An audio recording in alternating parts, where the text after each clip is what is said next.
मौलाना Munir Qasmi YouTube channel को subscribe कीजिए और मज़ीद अपडेट्स पाने के लिए घंटी के बटन को दबाएं।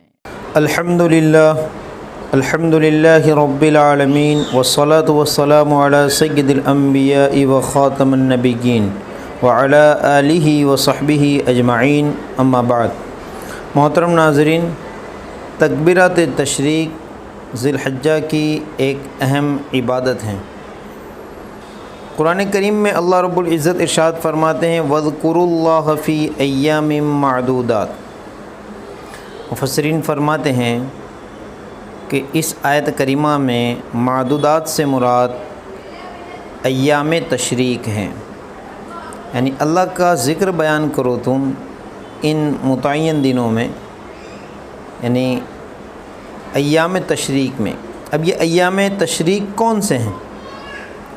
9 ज़िलहज्जा से लेकर 13 ज़िलहज्जा तक, 13 ज़िलहज्जा की असर की नमाज के बाद तक,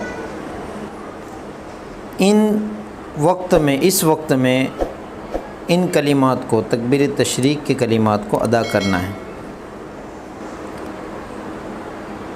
वो कलिमात क्या हैं? अल्लाहु अकबर ला इलाहा इल्लल्लाहु वल्लाहु अकबर वलिल्लाहिल हम्द। ये तकबीर के कलिमात हैं। हर फ़र्ज़ नमाज के बाद इन कलिमात को मर्द हज़रात बुलंद आवाज़ से पढ़ेंगे और ख़वातीन औरतें भी अपनी नमाज के बाद आहिस्ता आवाज़ से इसको पढ़ें। इसका पढ़ना वाजिब है। 9 ज़िलहज्जा की फ़जर की नमाज से लेकर, जैसा कि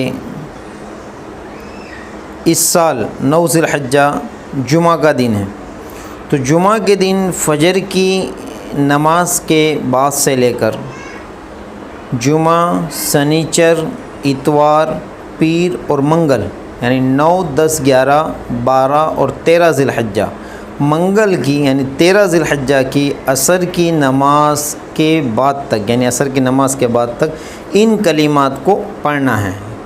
ये कुल 23 नमाज हैं। 23 नमाज में इन तकबीर को पढ़ना है। इस तकबीर की हकीकत क्या है? तकबीरात तशरीक़ के मुताल्लिक़ मुअर्रिख़ीन ने जो बातें लिखी हैं कि दर हकीकत ये सैयदना इब्राहीम अलैहिस्सलाम, फ़रिश्ते, मलाइका और हज़रत इस्माईल अलैहिस्सलातु वस्सलाम के वो कलिमात हैं जो पूरी दुनिया के इंसानों के लिए एक पैगाम है। और अल्लाह ताला और इब्राहीम और इस्माईल अलैहिस्सलातु वस्सलाम की एक यादगार है। एक नबी ने अपने रब की, अपने अल्लाह के हुक्म की तामील में अपने नूर नज़र लख्त जिगर की गर्दन पर जो छुरी चला दी और छुरी चलाने के लिए रख दी, उस वक्त हज़रत फ़रिश्तों ने ये मंज़र देखा, ये मोहब्बत का मंज़र देखा, तो फ़ौरन उनकी ज़बान से ये अल्फाज निकल पड़े, अल्लाह अकबर, अल्लाह अकबर, अल्लाह बड़ा है, अल्लाह बड़ा है।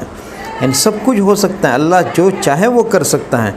अल्लाह के हुक्म पर हज़रत इब्राहीम अलैहिस्सलातु वस्सलाम का अपने नूर नज़र को लेटाकर उसकी गर्दन पर छुरी रख देना और हज़रत इस्माईल अलैहिस्सलातु वस्सलाम का ज़बाह होने के लिए अपने आप को पेश कर देना, अल्लाह बड़ा है। हज़रत इब्राहीम अलैहिस्सलातु वस्सलाम का ये सुनना था फ़रिश्तों के अल्फाज, तो फ़ौरन उनकी ज़बान से ये अल्फाज निकल पड़े, ला इलाहा इल्लल्लाहु वल्लाहु अकबर, कि अल्लाह के सिवा कोई माबूद नहीं, वही रब होने के लायक है, अल्लाह बड़ा है। यानी उसका ये हुक्म मेरे लिए सर आँखों पर कि एक बेटा इस्माइल, तो क्या अगर अल्लाह इससे भी ज़्यादा देते और मुझे उनको ज़बह करने का हुक्म देते तो मेरे लिए कोई बड़ी बात ना होती, मैं उनको ज़बह कर देता, मेरा रब तो बहुत बड़ा है। हज़रत इस्माईल अलैहिस्सलातु वस्सलाम का ये सुनना था अपने वालिद मोहतरम की ज़बान से, तो वो फ़ौरन बोल पड़े, अल्लाह अकबर वलिल्लाहिल हम्द, अल्लाह बड़ा है और उसी के लिए तमाम तारीफ़ें। यानी ये मेरी खुश नसीबी और सआदत मंदी है कि अल्लाह ताला ने मुझे इसके लिए कबूल फ़रमाया और मुझे ये हुक्म दिया कि मैं अल्लाह के नाम पर ज़बह हो जाऊँ, तो अल्लाह ही की हम्द बयान حضرت اسماعیل علیہ السلام نے کی۔ تو یہ فرشتے حضرت ابراہیم اور حضرت اسماعیل علیہ السلام کے وہ کلمات ہیں جو پوری انسانیت کے لیے ایک یادگار ہیں اور ایک سبق ہیں کہ ہر موقع پر بندے اور بندیوں کو اللہ کے حکم پر اپنا سب کچھ نچھاور کرنے کے لیے تیار رہنا چاہیے کہ اللہ کے سوا کوئی معبود نہیں اور اللہ بڑا ہے۔ تو ان ذی الحجہ کے ایام میں کثرت کے ساتھ ان الفاظ کو ادا کریں۔ 9 ذی الحجہ سے لے کر 13 ذی الحجہ کی عصر کی نماز تک، یعنی عصر کی نماز کے بعد تک ان کلمات کو مرد حضرات بلند آواز سے پڑھیں گے اور عورتیں خواتین آہستہ آواز سے پڑھیں۔